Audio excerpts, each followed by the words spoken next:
Greetings, everyone. I'm Mar. Once again, this is my opinion. Board games.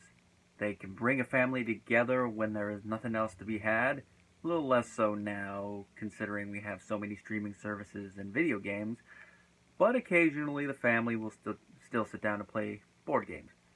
Me, personal experience is few and far between. The last time, of course, being the classic Monopoly. But I can honestly say those were fun times because the last two times I played, who was the one walking away with all the money? That would be me. Let's see, 11 o'clock, count my money. Today's episode of Everybody Loves Raymond touches on that topic, and it's where the episode title draws from. It's titled The Game. The setup is Ray's sitting in the living room watching TV on a rainy day when all of a sudden the picture goes out. Deborah heckles him a little bit, laughing at his misfortune. Ray's trying to get everything to work, fiddling with it, and Deborah messes with him by telling him different ways to do it, including rubbing the sides of the TV, which the fact that he does that shows that he did not catch on to what Deborah was doing at first, which is like, I know Ray is a little bit, but I guess he was just so into thinking Deborah knew how to get the TV to work that he did not catch that he was being messed with by her, which just makes me smile even now, more so as an adult.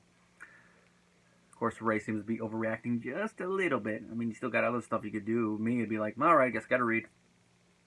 Which is fine. Or video games.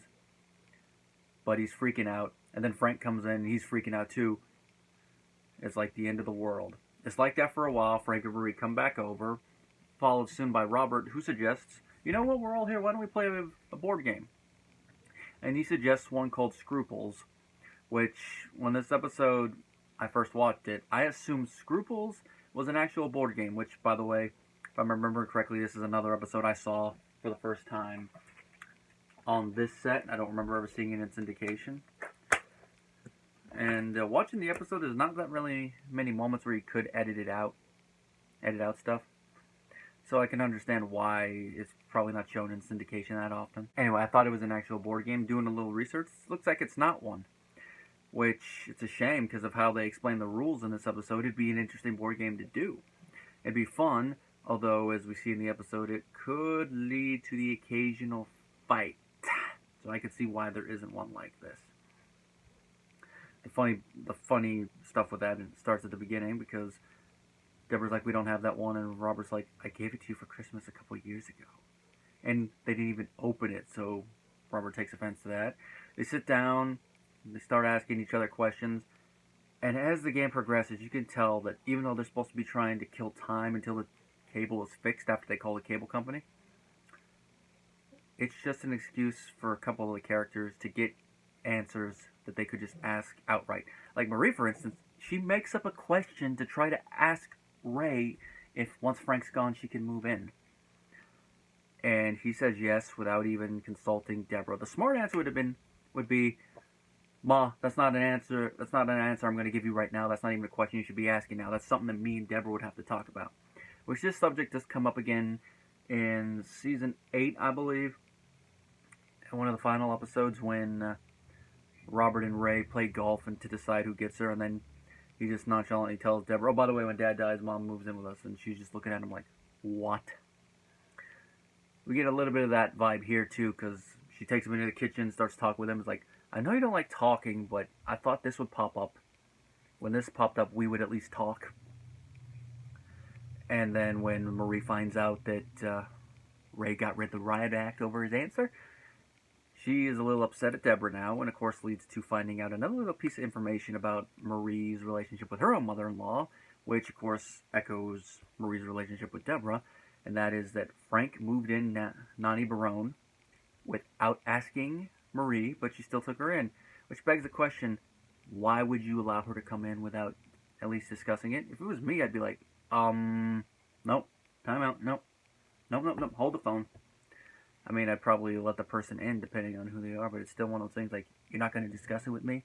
I mean, if they're staying for like a week or so, that's one thing, but move in entirely, that is a discussion and a topic that the couple together should make. It's not one of those things where it's just a one-way street. That's a two-way street discussion. Then again, that whole marriage being a two-way street thing is a topic that comes up a lot on this show, especially. And I believe it's a season 4 episode involving ants and drapes. Underscoring all of this is that Michael is not falling asleep. So every now and then, one of the adults goes upstairs to try to put him to sleep. Frank tries it, doing peekaboo doesn't work. Deborah goes upstairs to help. Robert goes upstairs and he has the most success singing him to sleep with a song that Nani Barone used to sing, which does lead to a small little interlude, but then after that, Frank blows up. My mother! Deborah asks Marie a question which she takes offense to because of the implications involving adult diapers. So one of those ones like, really? You're going to take offense to that? Deborah gets asked a question about a stranger playing footsies with her while her mate was snorkeling, just because she chuckles a little bit beforehand. Ray gets on her case about it. It's like, really, Ray? You ever think that she's just thinking about the fact that a random stranger is going to start playing footsies with her when they're on vacation in a hot tub? You ever think she's just finding that situation funny? Just because it happened after she chewed you out does not mean anything. But it's one of those things where that's marriage right there. That's sitcom marriage and spouses right there. And then, of course, to follow it up with Frank being the one to realize why Ray's upset following his comment, it just adds to it. And, of course, one of the elements of the game that is brought up is one rule involves challenging a person's answer if you don't believe that they're being honest, which just only comes up once, and that is when Robert asks Ray a question related to taking someone else's umbrella. He challenges them over the fact that when they were younger, Ray took his galoshes, which, as we find out later, he didn't. Frank took them, because at the age that Robert was when they were taken, they had the same size shoe, which about the same size as mine, which just goes to show his feet are proportional to his height. 4 inches taller, so he's going to have larger feet as an adult, but as an adolescent, same size. And of course, Frank being the type of person he is, I could definitely see him taking Robert's galoshes without any thought of his own son's health and safety that day.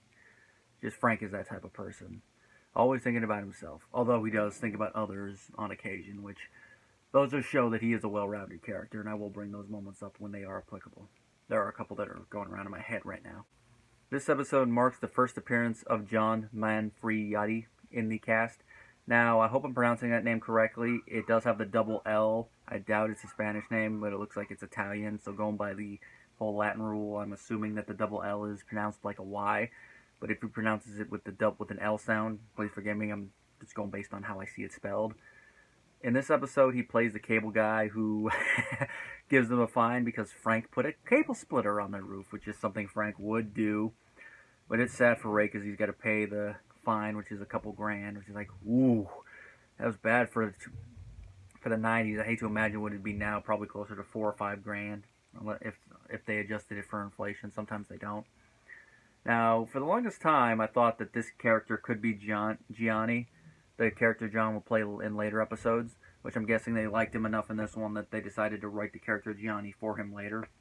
Kind of like how with Kevin, his appearances here, he eventually got his own show, so a couple times they brought his character Doug over to the show. And then his character Kevin was never mentioned again. Well, there's one episode that kind of cuts that out of Gianni being the cable guy, and the guy that I guess Ray and the others would meet off-screen later and then integrate him into the friend group, and that is a flashback where we see Gianni. So it's like, okay, he knew Gianni before this all happened. We just never saw him during the first couple seasons, because one, retrospect, he hadn't been written yet, but he was just off doing his own stuff, his own handyman stuff. So that whole theory goes out the window, at least my head theory of it. The end scene is funny. It kind of ties back into something that Deborah says earlier about she will make love with Ray once the TV comes back on. Makes me wonder, what if it never came back on? Poor Ray. He's never getting laid again. And just the way that Ray plays it as Deborah's going back upstairs. He's like watching the TV all desperate, like, oh no, what am I going to do? Commercial! Just the way he plays it off. Oh, like, that's funny. And even though that, like I've mentioned a couple times, Ray Romano still has that little bit of awkwardness in this first season because he hasn't fully gotten comfortable with the acting element of the show. Scenes like this, you really do believe him because he is very genuine with it, and it really adds to the humor. All in all, the game is a pretty fun episode. You get some nice little dynamics between the central cast, We learn a couple things about our characters. We do see a lot of the drama between these five really going back and forth. Makes you wonder, alright, is Marie gonna end up moving in with them? And of course, something I forgot to mention, it is also the first mention of the mostly unseen character until a later season, Marie's bridge partner, Harriet Lickman. The running gag with her is that Frank is always bringing up a joke affair between them. And of course, in a later episode, Marie's going to jump down Frank's throat and assume that there might actually be something more to this. Is this Sammy Lickman, your love child? Love child? What the? But just the way he brings it up, it's like, maybe it's not that I died. Maybe it's I just went off. And I'm sailing. Going with tying into Marie's fake question to Ray involving moving in with him. Just the way he plays it off. Peter Ball is great with this. Just the way he says the name Harriet to try to get under Marie's skin. It's always fun. And that adds to the humor of the episode. Like a couple other episodes, this could have been an any season episode, but I think it works best as a season 1 episode for those things I mentioned. You know, seeing the interactions between the characters, the drama going, and just how it builds. Plus, with the kids, it'd be a little bit harder for this to be a later season episode unless they're at a sleepover. So with them, and it works. And of course, you'd lose that dynamic of one of the adults being able to go upstairs to try to put one of them to bed. Well, that concludes my review of the game. If you enjoyed the video, be sure to like, share, and subscribe for future content. And if you do want to support the channel, there's a PayPal link down below. And if you have any requests for any movie reviews or any other TV shows you want me to touch on, be sure to send them down there. Till next time, guys.